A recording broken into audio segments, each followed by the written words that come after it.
ఓం శ్రీ మహాగణాధిపతయే నమః. శ్రీ గురుభ్యో నమః. హరి ఓం. ఓం ఆదిత్యాయ విద్మహే సహస్రకిరణాయ ధీమహి తన్నః సూర్యః ప్రచోదయాత్. ఓం శ్రీ గణేశాయ నమః.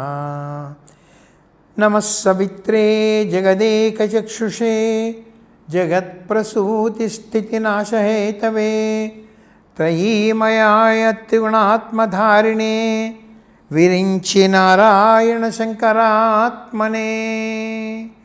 ఓం భాస్కరాయ విద్మహే మహాద్యుతికరాయ ధీమహి తన్నో ఆదిత్య ప్రచోదయాత్.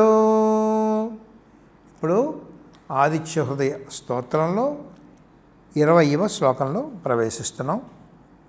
తమోఘ్నాయ హిమఘ్నాయ శత్రుఘ్నాయ మితాత్మనే కృతఘ్నఘ్నాయ దేవాయ జ్యోతిషాం పతయే నమః.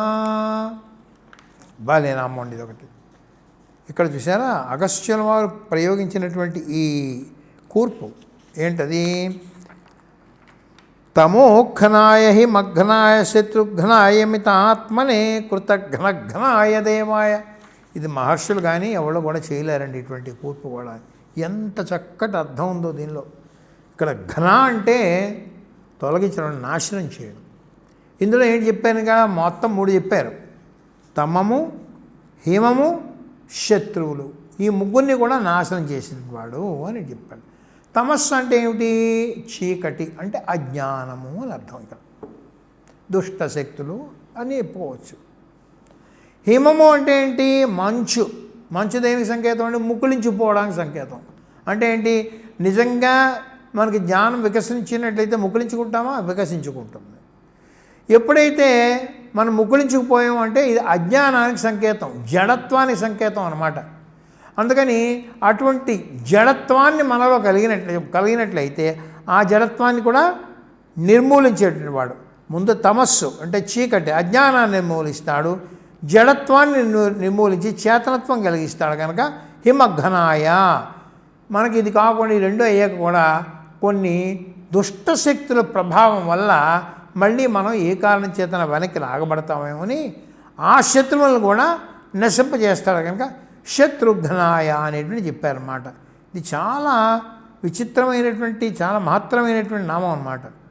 అజ్ఞానానికి కారణం ఏంటి? జడత్వం అన్నమాట. అదేం చేస్తుంది? జ్ఞానాన్ని గ్రహించకుండా మన యొక్క శక్తిని ముకులింపజేసేస్తుంది, ముడిచివేసేస్తుంది అన్నమాట. అందుకని ఏం చేస్తున్నాం? ముందు తమస్సు అజ్ఞానాన్ని నశింపజేస్తుంది. ఆ జడత్వం అంటే హిమాన్ని అక్కడేమో నశింపజేస్తుంది. దాని ద్వారా వచ్చేటువంటి ప్రతిబంధక శక్తులు ఏదైతే ఉంటాయో, నిరోధక శక్తులు ఏవైనా వాటిని కూడా చేస్తుంది. కనుక తమోఘనాయ హిమఘనాయ శత్రుఘ్నాయ అమితాత్మనే అని తర్వాత నామం ఉంది. అంటే ఏంటన్నమాట? ఆత్మస్వరూపుడికి మితం అంటే ఒక పరిమితి. ఆయన పరిమితి ఏముంటుందండి? అంతటా వ్యాపించిన వాడు కదా ఆయన. అంతటా వ్యాపించిన వాడికి మితం యొక్క పరిమితి ఎక్కడ ఉంటుందండి? అందుకని అమిత స్వరూపుడు. ఇప్పుడు ఆయన స్థూల రూపంలో ఉన్నా, సూక్ష్మ రూపంలో ఉన్నా, లేకపోతే కారణ రూపంలో ఉన్నా, ఈ 3 శరీరాలుగా అతీతంగా ఉన్నప్పుడు కూడా ఆయన ఇప్పుడు కూడా అమితమే అనేటువంటి చెప్పడమే అమితాత్మనే అనేటువంటిది. అంటే పరిమితి అనేటువంటి లేనటువంటి అపరిచ్ఛిన్నటువంటి శక్తి స్వరూపుడే అమితాత్మనే అని ఇక్కడ మనకి చెప్పారన్నమాట. అందుకని జన్మల్లో పేరుకుపోయినటువంటి అజ్ఞానాన్ని ఆయన ఎలాగ తొలగించేస్తాడో తెలుస్తుందండి. అదో భలే చెప్పారన్నమాట. ఉదాహరణకు చక్కటి ఉదాహరణ చెప్పారు. కొన్ని సంవత్సరాలు బట్టి ఒక గది తాళం వేసి అట్టే పెట్టేసామనుకోండి, ఎంతో చీకటి ఉంటుంది. దానిలో ఒక్క దీపం వెలిగిస్తే ఆ చీకటి తొలగడానికి ఎంతసేపు పడుతుందండి? ఒక క్షణంలో మొత్తం ఆ చీకటి అంతా పోతుంది. ఇన్ని సంవత్సరాల బట్టి తలుపేసేసి దానిలో చీకటి పేరుకుపోయింది కాబట్టి ఆ చీకటి తొలగడానికి మళ్ళీ అన్ని సంవత్సరాలు పడుతుందా? ఒక దీపం వెలిగిస్తే వెంటనే తొలగుతుంది. అలాగే ఎన్ని జన్మల్లో మనకి ఈ అజ్ఞానం అనేటువంటిది అక్కడ మనలో ఉండిపోయినప్పటికీ కూడా అంత జ్ఞానాన్ని కూడా ఈ జ్ఞానం అనేటువంటి దీపం ఒక్కసారి వెలిగిస్తే అజ్ఞానం ఎటు చీకటిని అలా మొత్తం పటాపంచలు చేస్తుంది అనమాట. జ్ఞానాగ్నిదగ్ధ కర్మాణం అని భగవద్గీతలో చెప్తారు చూసారా. ఆ జ్ఞానం అనేటువంటి అగ్ని కానీ మనలో ప్రజ్వరిల్లిందంటే మొత్తం జన్మల్లో పేరుకుపోయినటువంటి అజ్ఞానం అనేటువంటి కూడా పటాపంచలు అయిపోతుంది అనమాట. ఎందుకు? ఆయన అమిత ఆత్మనే, ఆయనకి పరిమితి ఏం లేదు. ఆయన అపరిమితమైనటువంటి వాడు కనుక, అపరిచ్ఛిన్నమైన వాడు కనుక ఆయన ఏమైనా చేయగలరన్నమాట. అది అమిత ఆత్మనే. మళ్ళీ కృతఘ్నఘ్నాయ, ఇది ఒక మంచి నామం అండి. కృతఘ్నత అంటే ఏంటంటే చేసిన మేలు మరిచేవాడు. కృతజ్ఞత అంటే చేసిన మేలు గుర్తుంచుకొని దానికి తగ్గట్టుగా ప్రవర్తించేవాడు కృతజ్ఞుడు. కానీ ఈ రోజుల్లో చూసినట్టయితే మనకి ప్రకృతి శక్తి ద్వారా ఎన్నో మనకు వస్తున్నాయి. అటువంటి ప్రకృతినే మనం నాశనం చేస్తున్నాం. జలాశయాలని మూసేసి దాని మీద ఇల్లు కట్టేస్తున్నాం, కొండల మీద ఇల్లు కట్టేస్తున్నాం. మనం అన్ని చోట్ల భూమిని ఎంత మనం పాడు చేయాలో అంత పాడు చేస్తున్నాం. అంటే ప్రకృతిని ఏ విధంగా నాశనం చేయాలో అన్ని విధాలుగా నాశనం చేసి పారేస్తున్నాం. మరి ఎంత కృతజ్ఞత కాదుటండి. అటువంటి కృతజ్ఞతగా ఉన్నట్లయితే ఆయన ఏం చేస్తాడనమాట, వాళ్ళని కూడా నశింపజేస్తాడు. ఇవాళ మనం చూస్తుంటే మానవతాలకు తెలియజేటట్లు ఎంత బాగున్నాయి, చక్కగా పెద్ద పెద్ద ఆకాశహర్మ్యాలు బిల్డింగులు కట్టేస్తున్నాడు, ఇవి అవి అనుకుంటాం. ఆ ప్రకృతి మాత కానీ ఒక్కసారి విలయతాండవం చేసింది, ఒక్క భూకంపం కానీ చేసింది అంటే మొత్తం ఈ బిల్డింగులు దాడమని పడిపోతాయి.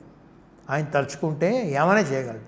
మనం ఏదో గొప్పవాళ్ళం, నాకన్నా గొప్పవాడు లేడు అని మనం ఎప్పుడైతే భావన మనకు వచ్చి మనం ప్రకృతి విరుద్ధంగా మనం ఏమైనా చేసినట్లయితే, అంటే ఎన్విరాన్మెంటల్ డిస్ట్రక్షన్గా మనం చేసినట్లయితే ఆయన దానికి తగ్గట్టుగా చేయగలరు. కాబట్టి ఆయన కృతఘ్నఘ్నాయ, కృతజ్ఞులని కూడా కృతజ్ఞులని కూడా నశింపచేసేవాడు కనుక ఆయన కృతఘ్నఘ్నాయ.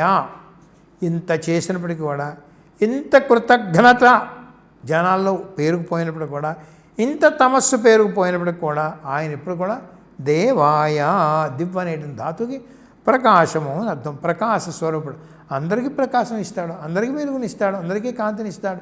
వాడితో చెడ్డ పని చేశాడు, వీడు మంచి పని చేశాడు, వీడు కొంచెం ఎక్కువ కాంతి ఇద్దాం, చెడ్డ పని చేసేవాడు తక్కువ కాంతి ఇద్దాం అనుకుంటాడా? వాడు రాక్షసుడైనా దేవతలైనా అందరికీ సమానమైనటువంటి కాంతి ఇస్తున్నాడు కదండి. అందుకని అటువంటి ఆయన దేవాయ. జ్యోతిషాంపతయే నమః, ఇది లాగా నామాలు చాలా మనం చెప్పుకున్నాం. జ్యోతులన్నిటికీ కూడా పతి, జ్యోతులకి జ్యోతి అయినటువంటి పరంజ్యోతి స్వరూపుడు ఆయన దివ్య ప్రకాశంతో జ్యోతిర్గణాలకి కూడా, అంటే నక్షత్ర గ్రహ తారలకి కూడా కాంతి కలిగించి ఆ కాంతి మన మీద ప్రశంపజేసేవాడు కనుక అటువంటి ఆయన జ్యోతిషాంపతయే నమః అనేటువంటిది మనం చేస్తున్నాం అన్నమాట. జ్యోతిషాంపతికి నమస్కారం. ఈ మంత్రాన్ని మొత్తం అంతా పరికించినట్లయితే ఆయన చేసేటువంటి ఈ నాశనం అనేటువంటి చూసారు. అమ్మో భగవంతుడేమో ఎంత నాశనం చేసేస్తున్నాడో, అసలు భగవంతుడు కూడా కరం లేదు అని చెప్పి అనుకుంటూ ఉంటాం చూసా. అసలు ఇదంతా మనం చూసినట్లయితే ఆయన చేసే నాశనం కూడా ఒక రక్షణ, ఒక పోషణ, ఒక అనుగ్రహం అనేటువంటి గ్రహించుకోవాలన్నమాట. అంటే ప్రకృతి శక్తులు విలయతాండవం చేస్తున్నాయి అంటే అనమాట ఆ ప్రకృతిని సమతుల్యం చేయాలి. ఎందుకంటే ఇంబ్యాలెన్స్ చేస్తున్నాం మనమే. ఆ ఇంబ్యాలెన్స్ చేస్తున్న దాన్ని మరి ఆయన ఏం చేయాలి, బ్యాలెన్స్ చేయొద్దు. ఆయన బ్యాలెన్స్ చేయాలంటే ఆయన బ్యాలెన్స్ చేయడం మొదలెడితే మనం ఏం చేయగలం, తట్టుకోగలమా? అందుకని ఆయన చేసినటువంటి నాశనం కానీ, ఆయన చేసినటువంటి ప్రకృతి వైపరీత్యాలు అన్నీ కూడా ఒక వరము, ఒక రక్షణ, ఒక అనుగ్రహం అనేటువంటిది మనం గ్రహించుకోవాలి. ఈ శ్లోకం ద్వారా తమోఘ్నాయ హిమఘ్నాయ శత్రుఘ్నాయ మితాత్మనే కృతఘ్నఘ్నాయ దేవాయ జ్యోతిషాంపతయే నమః అనేటువంటి మంత్రం ద్వారా దీని తర్వాత 21 శ్లోకంలో ఏం చెప్పారో మనం చూద్దాం మళ్ళీ.